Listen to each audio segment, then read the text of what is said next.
Hey everyone, welcome to my module on tort liability.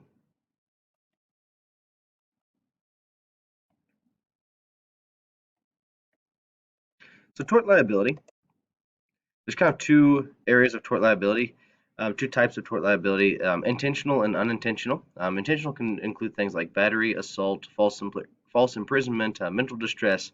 Unintentional would be things like negligence. So tort is being held responsible for a civil wrong, which an individual or individuals are liable for actions that resulting in damages, injury, or harm to another individual.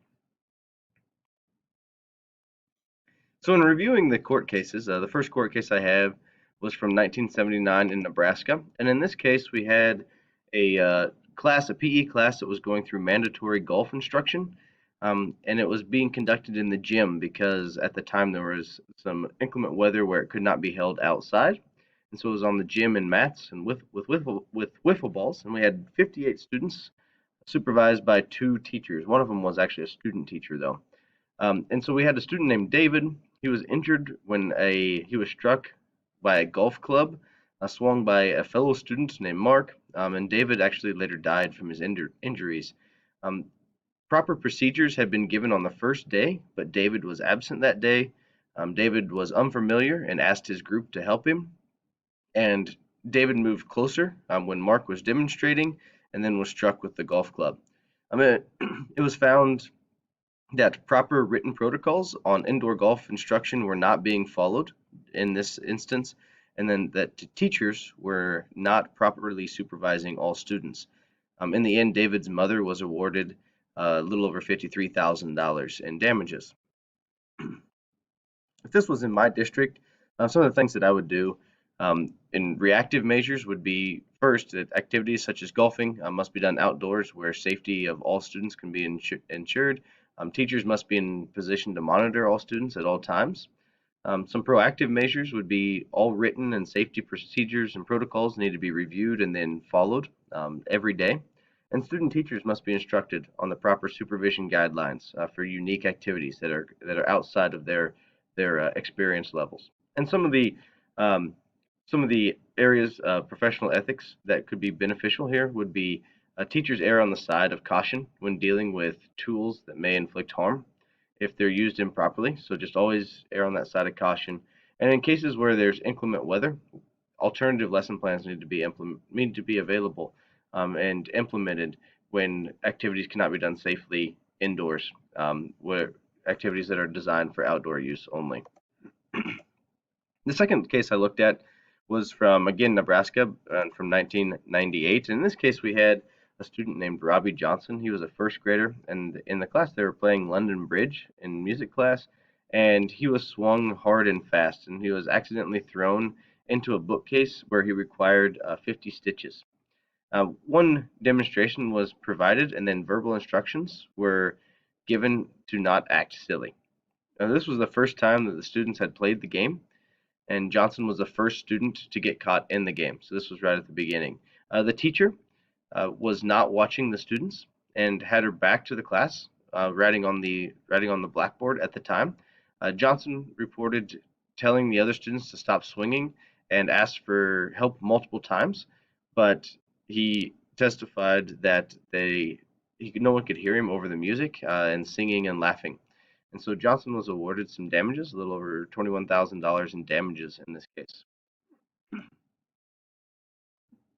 So reactive measures, if this was my district, one would be just retraining of supervision requirements for teachers. So what needs to happen for supervision? Conference with parents uh, to to try to alleviate the situation, the stress of the situation, and increase supervision and observation of the music teacher. So maybe some more observations within the music teacher's class to make sure that correct protocols of the district are being followed within that class, and help find ways if they're not. Some proactive measures would be staff training on educational law and proper supervision requirements at the beginning of the school year and then throughout the school year as well, just as kind of a reminder. And administrative observations done regularly in all classes to ensure that district protocols are uh, being followed. And some professional ethics in this situation would be teachers err on the side of caution when implementing new activities. Make sure that you're observing those activities. A student supervision is somewhat dependent on age, and so depending on the age of those students, we may need to supervise a little more or less for sure. And then control the noise levels so emergencies or distresses can be heard. This goes beyond just the students, but as far as intercom emergencies in a school system as well.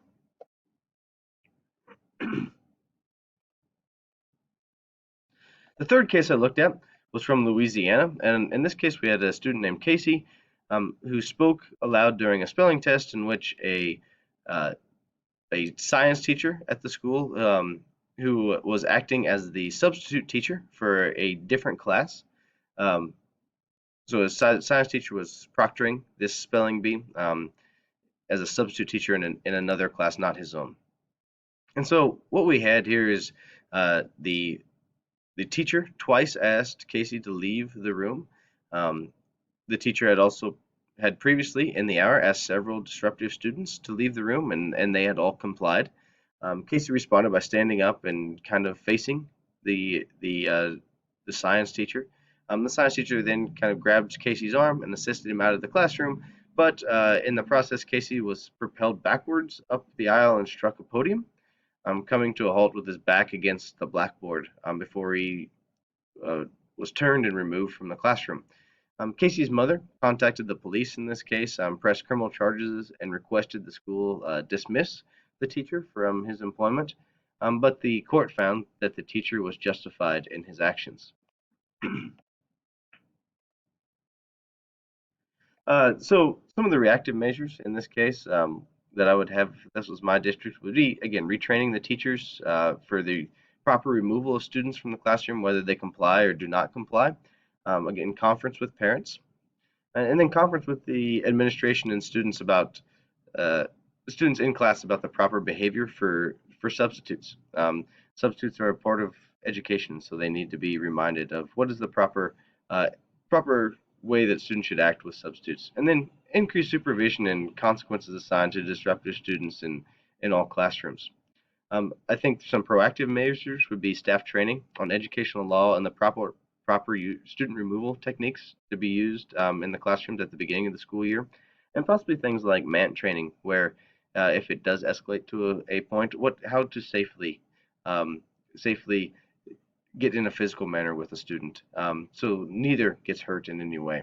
And then administrative observations done regularly in all classes to make sure proper protocols are in place. And some just professional ethics in this case would be teachers, again, err on the side of caution when removing students, call an administrator if necessary to get those students if they are not complying. Have procedures and protocols in place for such occurrences, so prepare for those situations in the future. And if a student needs to be removed but is refusing, again, get those administrators and have those administrators be trained in ways to properly remove students out of classrooms if necessary for the protection and education of the other students within the classroom. The fourth case I looked at was actually from Emporia and in Kansas. And so this case we had a student named Todd who was injured when he collided with a car. Um, Todd was on the school property, but outside of the building when another student chased him into an adjacent public street and he was struck by a car. The district did not supervise students before they entered the school buildings, but they did once they entered the school buildings. But the school also had a policy that stated that teachers who observe students in potentially dangerous situations should attempt to prevent injury if they are reasonably able to do so.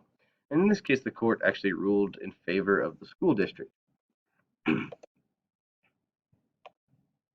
So some of the reactive measures, if this was my district, was school. The school should place some personnel on the outside of the building as well as the inside of the building. While this did occur off the school property, a similar situation could happen on school property where the outcome of the case may have been different than uh, and gone against the school district. Schools should notify parents of proper arrival time so we don't have students just out there unsupervised. And the school will be open for students to enter at a certain point. So that should be parents should be aware of that.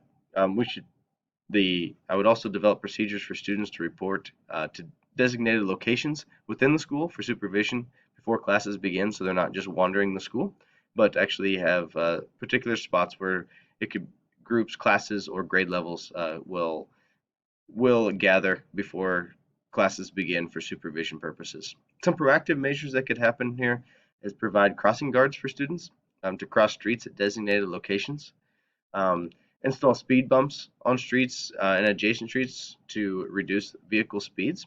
So if something does happen, hopefully it wouldn't result in severe injury. And some just professional ethics here.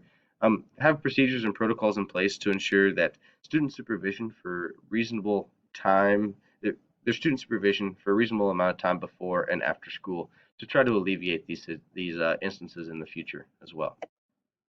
And the final case I looked at was in Louisiana. In this case, we had a student named Eugene, who was a kindergartner, was at recess on the monkey bars when another student wrapped his legs around Eugene, causing them both to fall.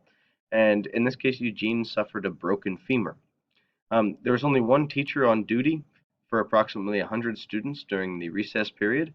Students had been instructed how to use the monkey bars safely, and then it was also a policy if teacher sees a violation, the student was to be reprimanded at once.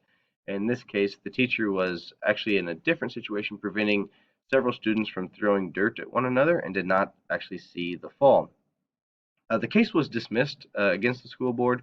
Um, it was ruled that a ratio of 1 to 90-ish or 2 to 100 was adequate for recess supervision, and it was deemed that no evidence was presented to show that more teachers supervising would have prevented this accident from happening.